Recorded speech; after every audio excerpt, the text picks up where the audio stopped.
Have you ever sat down to do something, something simple, something you've done 100 times before, and suddenly it feels like your brain just won't go there? I know I have. You know exactly kind of what to do. There's no confusion or really lack of skill there. And yet you're not really starting the thing that you need to do. Instead, what shows up is there's a voice. And to me, it's subtle at first. It's just do it. Don't mess it up. You should be further along by now. Now, you're not doing the task anymore. You're managing the voice, negotiating with it, trying to quiet it, trying to work around it. Somehow that takes more energy than the task itself. So the work stalls. Something you probably should have taken you 5 minutes is now carrying weight it was never really meant to hold. Because most people assume that motivation is the problem or it's a discipline problem. It isn't. What you're experiencing is something much deeper and much more common than you think. There's a system running in the background that you've learned at some point that being wrong, too slow, too much, not enough, had a cost. And now every time something matters, that system turns on. And the voice you hear sounds like you, but it isn't. And if you've ever felt like you know exactly what to do, but can't seem to access it consistently, like something is quietly getting in the way, then this episode is for you. This isn't about fixing your mindset, pushing harder, or building more discipline. It's about understanding the voice that's been running the show in your mind and learning how to stop letting it decide what you do next. Let's talk about the inner critic.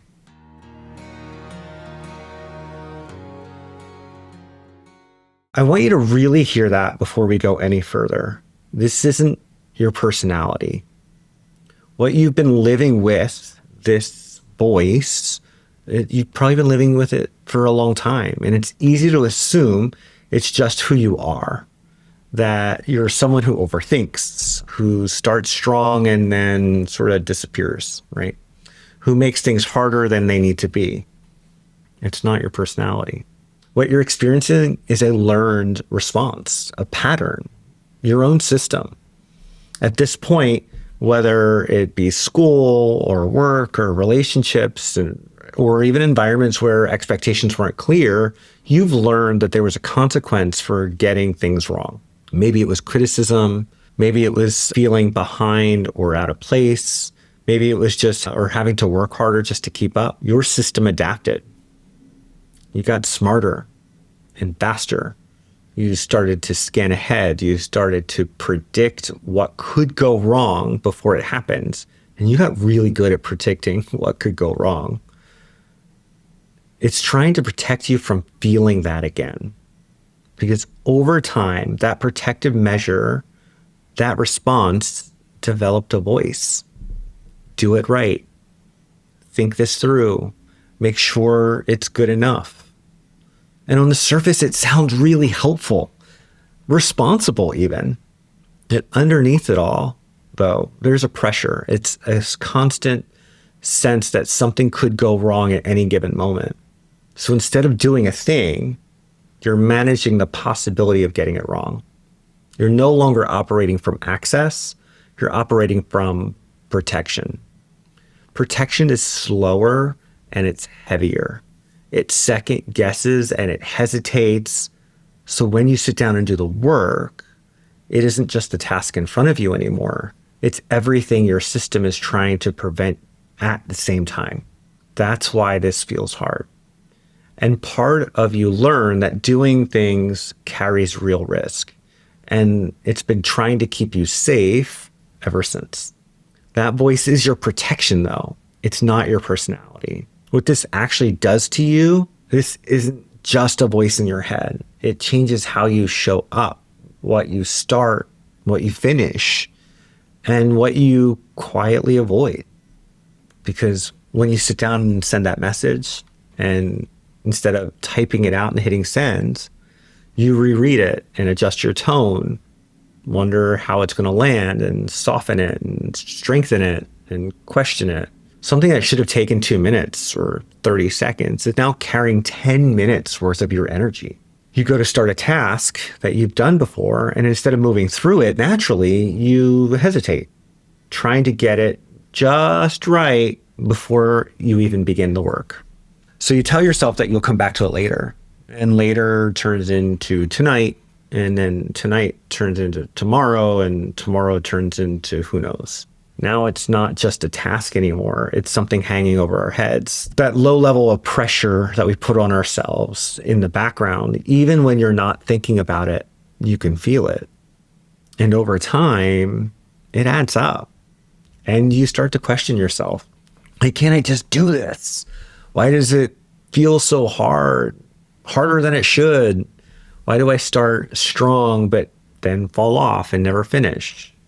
You begin to see yourself as inconsistent, unreliable, scattered. Even though when it really matters, you show up, you care, and you do a good job. You do good work. It just never feels steady, right? It feels like you have to fight your way into the momentum, and then you have to fight to hold on to that same momentum. The more this happens to you, the more energy goes into managing yourself, trying to stay on track, stay focused, and stay consistent. And when that voice gets louder, because it gets louder, when something feels important or visible or high stakes, your system will shift. You don't feel clear, you don't feel ready, and even though nothing about your actual ability has changed, this is about access. When that voice takes over, access gets harder to reach. So much of your energy is going into managing this instead of just being in the work. That's what this is doing to you, and why nothing you've tried has worked. At this point, you've probably tried a lot of things. How many planners have you bought? How many organization apps have you bought? You've probably pushed through. You've looked for better systems and routines, and sometimes it works for a little while. Gosh, I can't tell you how many times I've looked at new platforms to get just a little bit more organized. But what happens is you'll get a little burst of momentum and you'll feel clear and you'll feel capable. And then the thing shifts and the same resistance shows up and the same voice. And it feels like you're back to where you started. Here's what's actually happening. You've been trying to solve a safety problem with strategy. And strategy doesn't work when your system doesn't feel safe. The moment something feels important or visible or it could go wrong, that protective system turns on again. And when it does, it overrides the plan, the strategy. It doesn't matter how good the system or the strategy is or how motivated you are in the morning to do the thing, your energy is going somewhere else. It's going to scan, it's checking, trying to prevent something from going wrong, frankly. That's why discipline feels inconsistent, why productivity tools don't stick. It's why just do it makes everything heavier. None of those approaches change what your system is reacting to. They try to push past it. And when you push past something your system thinks it's protecting you from, it's going to push back. And that's the loop. You get some traction, you lose it, you question yourself, and you try again. And over time, that really wears. And now it's about what it means about you rather than what it actually is, the loop. It's what meaning you're making from it and how you can't just seem to stay consistent. And people get stuck right there. And not because they don't know what to do. Again, you know what to do. But it's because the way you've been trying to do it has never been designed for what's actually happening underneath. So here's the shift. There's a different way to work with it. And it's to start by noticing what's happening in real time and not after the fact. Right here, when the pressure shows up, you feel hesitation or you hear the commentary of that inner critic. You sense that pull to get it perfect before you even begin. And instead of moving faster, you slow it down for a moment. Just enough for you to see it, hear it, recognize it. Now what's here? Not as truth, but as a part that's active. Something in me is trying to make this right before I start, right? That's what you want to say to yourself. Something in me is trying to make this right before I start. That small shift creates space. And from there, we can get curious about what that part is trying to prevent. What would feel risky here? You don't have to agree with what it says. You're just simply trying to understand it. It's like a little toddler. When they don't feel heard, they're going to scream and shout and feel heard and act out. So you need to be able to hear the thought, hear the thing that it's trying to protect you from, so that you can now respond from a place of understanding, not from the pressure, but from your own autonomous choice now. And choice might look like sending that message the way it is. It might look like starting the task as a rough draft level. It might look like deciding what good enough for now actually means. And the voice can still be there. You're not handling it, the controls of the boardroom, right? Of yourself. Over time, this changes your patterns and your intensity lowers. The lag between thought and action actually shortens. The work begins to feel a little bit lighter, and you're not negotiating every step with your brain. This is the shift, seeing the pattern while it's happening, understanding what it's trying to do, and choosing your next move anyway. And it's simple in structure, and this is not easy to practice. So here's a real-time example. Let's make this a little bit more concrete for you. So if you sit down to send that message, right? Straightforward task, you think? You know what you want to say, so you start typing it, and then the voice shows up. This isn't clear enough. What if it lands the wrong way? And your shoulders tighten. You read the message again, a minute passes, maybe another minute. Now you're thinking about how they're going to read it, what they might assume, what you might need to fix before you hit that send button. The task now has changed. You're no longer just sending a message, you're managing the possibility of getting it wrong. And here's where that shift can come in. You notice what's happening right here and there. There's that pressure that I get to perfect this before I send it. There's the pressure, like tenseness of my shoulders. You recognize it as part of you that's active, trying to prevent misunderstanding and judgment and having to explain yourself later. That makes sense. And then you get to decide to hear that message and proceed how you will. Maybe you keep the message simple and you accept that it doesn't have to cover every angle of danger or perceived danger. You can let it be clear enough for now, and you hit the send button. The voice might still be there. You might feel a little tension in your chest or your shoulders still, but the action is done anyway. Moving with the voice there rather than waiting for it to quiet down is what gradually reduces its hold on what happens next. So let's expand this to your identity. Over time, this doesn't just affect what you do, it shapes how you see yourself. Those moments stack. The delayed messages, the tasks you circle back to, the project that takes more time than it should, and you start to conclude things about yourself. I'm inconsistent. I get it in my own way. I should be further along by now. Whatever that meaning making happens, those statements feel true. And our confirmation bias has proved it right, that little voice in our head, because they're backed by experiences, but they're also incomplete. What's been happening is a pattern that shifts from your access from moment to moment. On the days when the pressure is quiet, you move. On the days when it's loud, things slow down. And from the outside, that looks like inconsistency. From the inside, it feels like a fight for access. When no one names that, it's easy to turn the explanation inward, to make it about who you are and make that your whole identity. The cost is subtle and constant. You monitor yourself more closely. You add pressure before you begin. You try to correct it in advance. And then that pressure feeds the same system you've been navigating. It's this perpetual loop. It can start to touch other areas too. How you speak up, how visible you allow yourself to be, what you take on, what you hold back. The story narrows. And what changes this is a more accurate view. You are someone with access that shifts under pressure. You are someone whose nervous system, frankly, learned to protect it quickly.